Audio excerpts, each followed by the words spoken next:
daerah kamu itu apa ya kamu jalanin aja itu. Masalahnya apa? Kamu tidak usah memikirkan sesuatu yang kiranya kamu membuat jalur distribusi sendiri. Kamu nanti sangat sulit. Memulai dari awal itu sulit.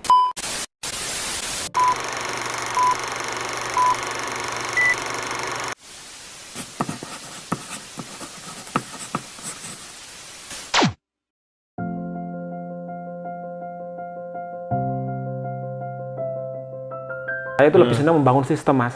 Karena kalau saya makanya ini menarik ini. Makanya bangun sistem. Kalau saya melihat saya santai gitu. Karena saya sukanya membangun sistem. Saya nggak suka kalau cuma posisinya doing sesuatu dilakukan sendiri. Itu kalau kata mertua saya almarhum itu urusan teknis itu jangan diurusin kan gitu, Bang. Kalau di sekolahan apa itu nggak mau. Kamu jangan ngurusin urusan teknis gitu. Meskipun saya itu posisinya juga anak mantu, Mas ya. Orang tua saya itu sangat sayang banget sama saya, jadi posisinya pokoknya kalau ada urusan teknis saya disuruh udah nggak usah ngurusin gitu.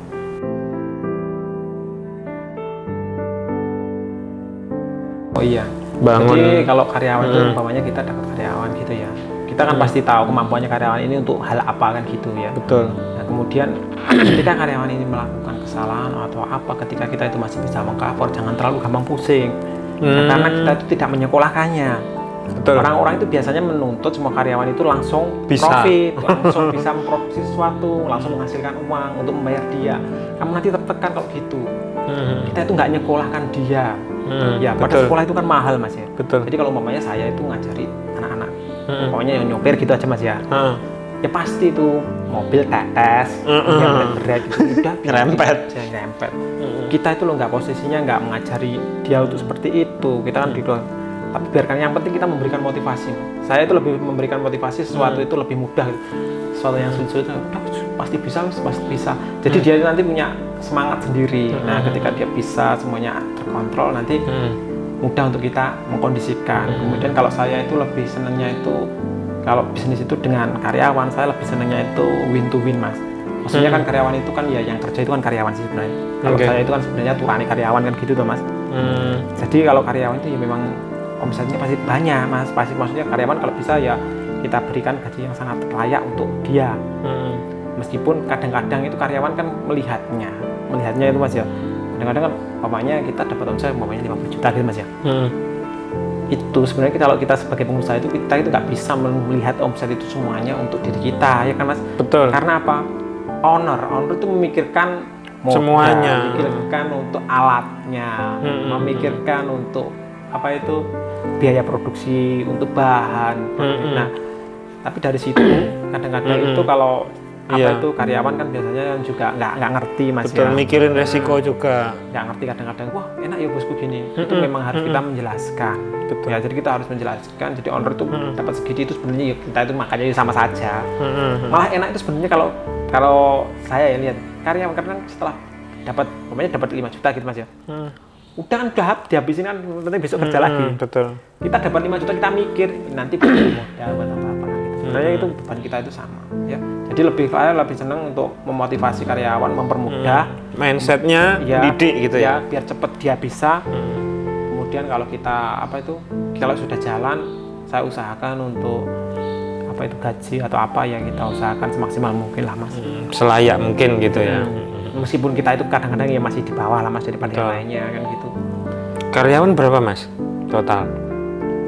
Yang telur dulu ini. Yang telur. Di telur itu sekitar berapa? Sekitar 20-an, Mas. Di telur sekitar 20-an. Kendaraan operasional ada berapa? Kendaraan operasional di telur itu karena yang untuk saya belanja itu untuk lokalan, Mas. Jadi saya itu berprinsip seperti ini. Tapi ya ini semua orang punya prinsip, Mas ya. Siap. Kalau untuk kirim yang ke Jakarta, Mas, itu kan saya butuh itu sekitar 8 truk, Mas. Masya Allah. Ya, sekitar 8 truk ya. Jadi saya butuh 8 truk, tapi hari ini saya nggak punya, Mas, truk untuk yang kiriman ke Jakarta kemarin. Saya juga beli, saya jual lagi. Masalahnya apa? Truk ini teman-teman saya, Mas. Jadi teman-teman saya punya truk. Saya cuma mikir gini, Mas. Semakin banyak, ketika truk ini saya beli sendiri, mungkin kan yang kaya kan saya sendirilah ya. Ongkosnya semuanya setornya ke saya. Betul. Doanya cuma doa saya. Doa sendiri. Iya toh? Banyak blesetnya, Mas. Betul. Nggak tahu, Mas ya. Ini kepercayaan saya, maksudnya gitu. Tapi ketika kita itu posisinya itu truknya ini punyanya ini banyak sekali Mas ya.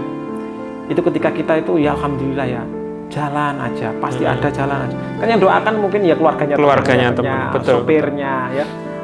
Jadi kita itu banyak lini Mas. Kadang-kadang itu ya itu Mas. Ya saya itu teman-teman itu kadang-kadang kan belanja gitu kan juga ngejar atau apa. Saya itu ya alhamdulillah itu ya nggak ngejar-ngejar banget sih Mas. Posisi saya juga kadang-kadang sibuk di pendidikan ya Mas. Kadang-kadang si ini itu ya alhamdulillah semuanya itu mudah, ada Mas. Aja. Ya ada aja mudah semua Mas. Jalan aja. Itu 3 rit berangkat ya kita itu nggak pegang telur gitu ya nanti sore ya juga penuh itu Mas. Kadang-kadang ya ini cuma kalau menurut saya ini karena doanya orang banyak Mas. Betul. Ya karena rezekinya untuk orang semuanya gitu ya. Spiritual entrepreneur bro. Motivasi ini buat kita.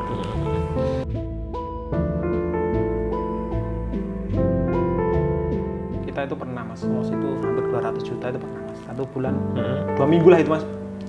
Jadi ya seperti itulah Mas. Makanya karena saya itu mulainya dari nggak punya Mas. Jujur saya itu mulainya dari mana? Saya itu menikah pertama itu punya uang itu 5 juta Mas. Mau menikah 5,5 juta Mas. Adik saya itu mau ngerjakan skripsi, adik saya kan di kesehatan karena biayanya banyak, saya juga ibu saya kelihatannya juga kasihan minta laptop. Jadi saya berikan laptop adik saya itu 4,5, tinggal 1 juta Mas. Itu modal saya nikah. Bener itu. Saya cuma punya uang 1 juta, saya mau nikah itu. Makanya saya itu sebenarnya kalau untung itu saya itu sebenarnya gini Mas. Saya sering ngomong sama teman-teman. Kita itu apa ya? Kita itu untung banyak makannya 1 piring. Betul.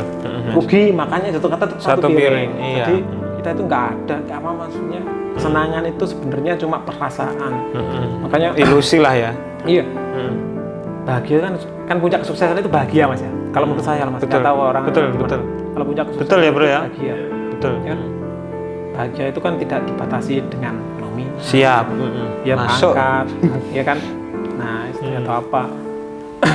Bahagia itu hanya perasaan karena apa? Karena saya yakin karena Allah itu pengen semua makhluknya itu bahagia.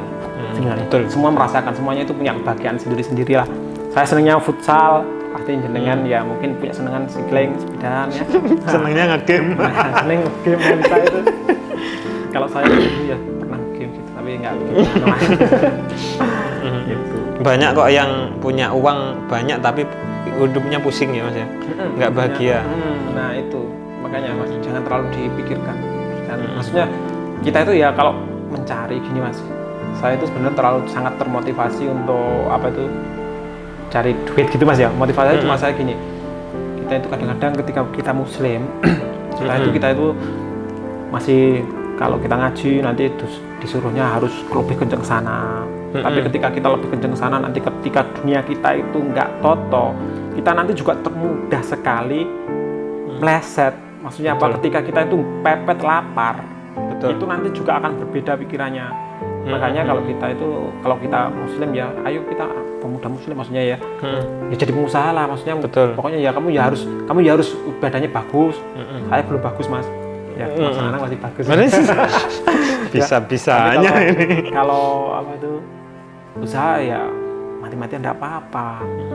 Jadi biar nggak kelihatan. Kita itu hanya teriak aja gini. Nah, kita nanti juga entah juga kalau enggak. Mungkin ini ya yang mau Mas Faisal sampaikan tuh, ketika kita di titik yang rendah itu juga akan dekat dengan kekufuran gitu ya mungkin ya. Kita sangat mudah Mas digeret ke situ itu sangat mudah. Saya bilang begini karena saya tuh melihat Mas. Maksudnya saya tuh lebih senang itu mempelajari sekitar kita sebenarnya. Ilmu yang paling indah itu maksudnya ilmu yang paling teman-teman kita atau apa kita lihat aja. Oh, mana itu jalannya seperti ini. Oh, dulu mondoknya bagus. Setelah pulang mondok ya karena ekonomi malah mau berjudi. Itu loh Mas. Kan ada yang salah dari situ. Makanya seperti kalau di sekolahan di sini itu di SMK Unut itu kita wajibkan anak-anak itu harus wajib sholat. Masya Allah. SMK Unut itu kalau nggak sholat kita keluarkan. Muslim nggak sholat kita keluarkan ya. Kita keluarkan. Nggak apa-apa kalau Bapak Ibu guru sudah saya sama Bapak kita ajak komitmen, ayo kalau kita keluarkan gitu.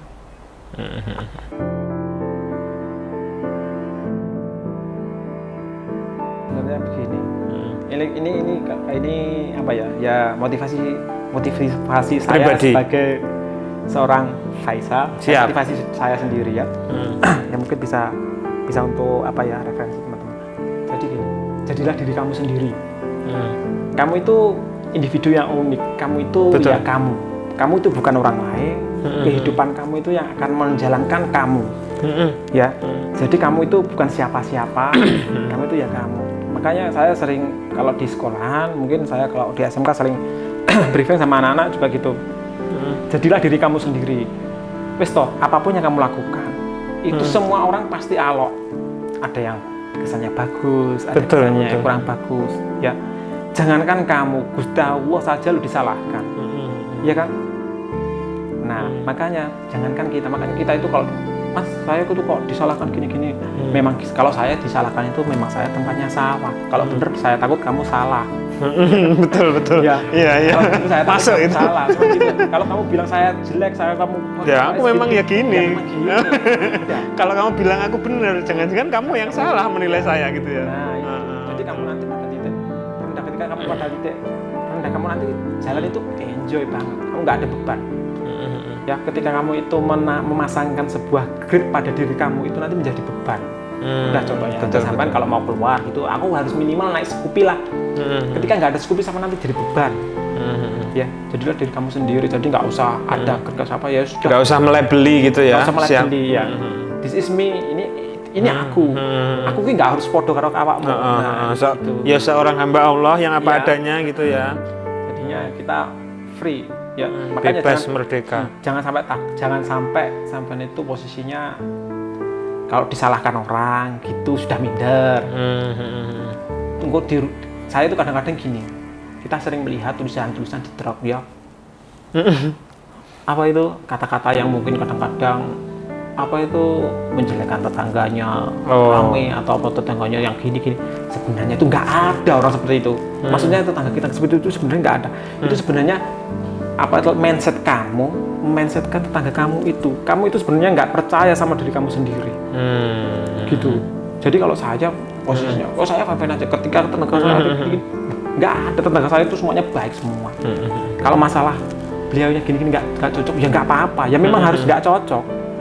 Bro, maksudnya kita itu center of the universe itu kita sendiri gitu loh. Kita sendiri. Pusat tata surya itu kita, bro. Kita sendiri. Dan kita itu cuma harus, yang kewajiban kita hanya melakukan kebaikan. Kita berusaha semaksimal mungkin untuk baik.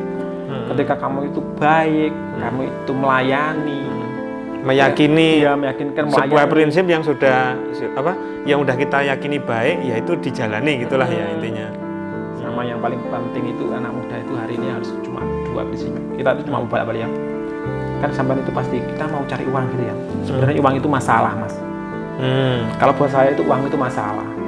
Ketika kamu cari uang, kamu nanti akan dituntut menyelesaikan masalah. Betul. Ketika kamu itu berusaha menyelesaikan masalah-masalah, kamu nanti akan dikejar sama uang. Ini jadi posisinya kamu itu kalau mau kerja, melakukan segala sesuatu, itu jangan kamu itu mencari uang, sama nanti stres. Bismillah berangkat, kita solve the problem ya. Kalau sudah kamu bisa jadi solusi. menyelesaikan masalah, uang itu nanti mengejar kamu.